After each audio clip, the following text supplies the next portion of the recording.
श्वास गुंफताना सखा माझा पांडुरंग, सखा माझा पांडुरंग, सखा माझा पांडुरंग।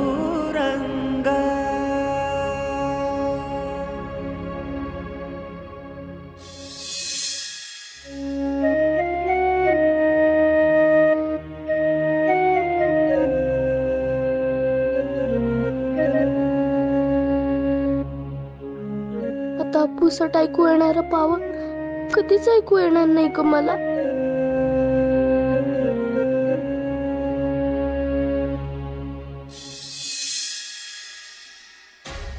मालक, मी की नाही लई विचार केला तुमच्या चौथ्या लग्नात काय काय अडथळे आहेत ते।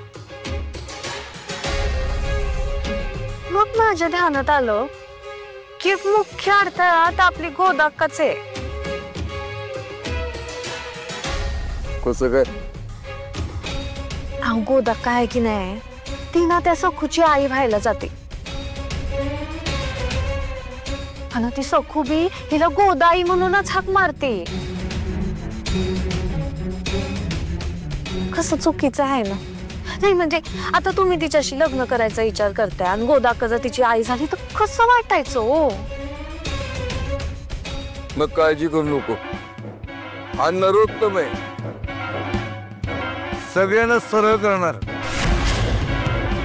इसरेल इसरेल आई समजलं पण इसरेल ती।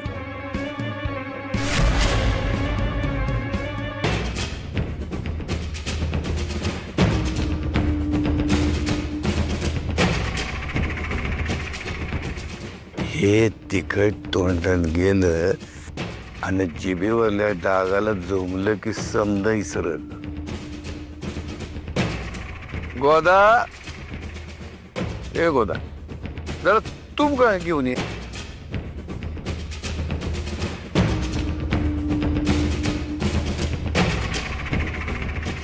बस बस तूप ठेव इथं, मी तुला प्रेमानं घास भरवतो। काय रे बघ, हा घास भरवलं ना ती समजा इसरेल ती।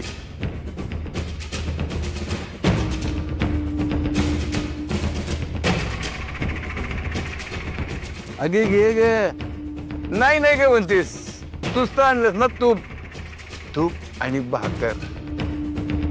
तुझ्या जिभेला जो डाग दिलाय ना त्यावर रामबाण म्हणून हा घास मी तुला प्रेमानं भरवतोय। घे नाही तर रागवलं मी।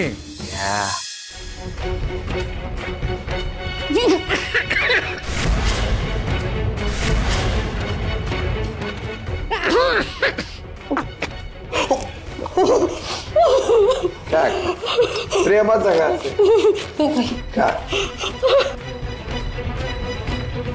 तिखट जाळ झाला असत, बरी अद्दल घडली, लई तोरा मिरवती।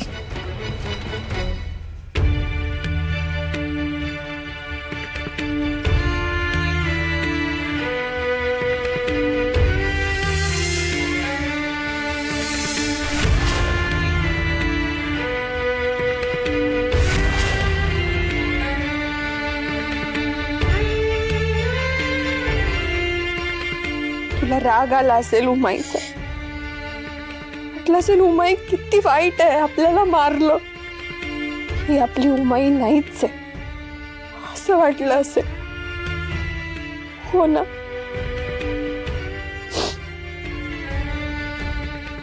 माझ्या मनातलं कसं कळतं हिला? पण सखू, इतक्या वेळा सांगूनही तू ऐकलं नाहीस,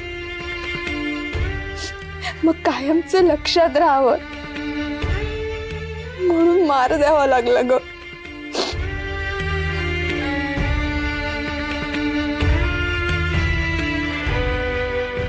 पण हे सगळं करताना काही आनंद नाही झालाय ग मला।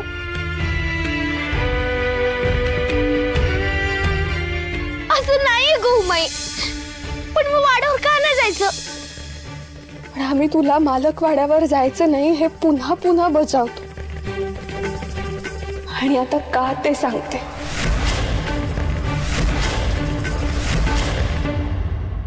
मालकांचं आपल्यावर कर्ज आहे,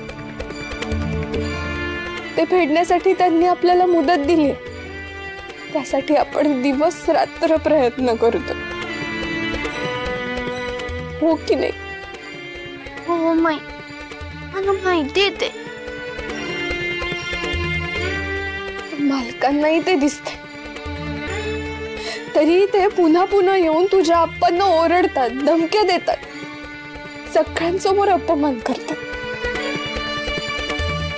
गोदा येते ना, आपल्याला सवाष्ण म्हणून चालते ना, मग मी का नाही जायचं? पण गोदाक्का तसं नाही करत, त्यामुळे आपल्याला गोदाक्का चालते. पण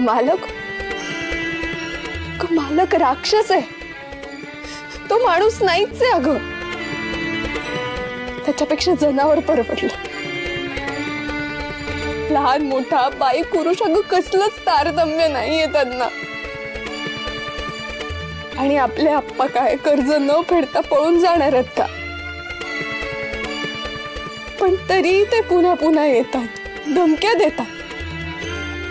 सगळ्या राहाळासमोर आपला अपमान करण्यात त्यांना धन्यता वाटते.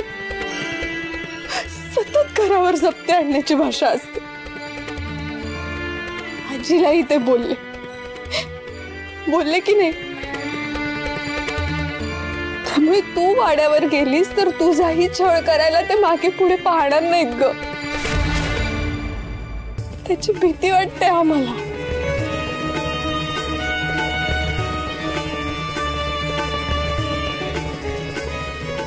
असं वाटतं आपली फुलासारखी नाजूक मुलगी त्यांच्या सावलीत सुद्धा दिसू नये. त्यांच्या पापी नजरेपासून तू कोसो मैल लांब बसावीस असं वाटतं ग. त्यामुळे तुझ्या काळजीपोटी सांगतो ग आम्ही, तिथे जायचं नाहीच म्हणून. गोदाक्काचं सुद्धा ते इतका छळ करतात. तुझी काय कथा?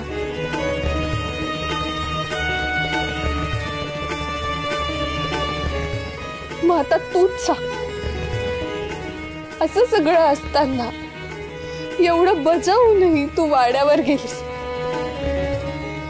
तर रागवणारच ना आम्ही. हो माई, माझं चुकलं. मी पुन्हा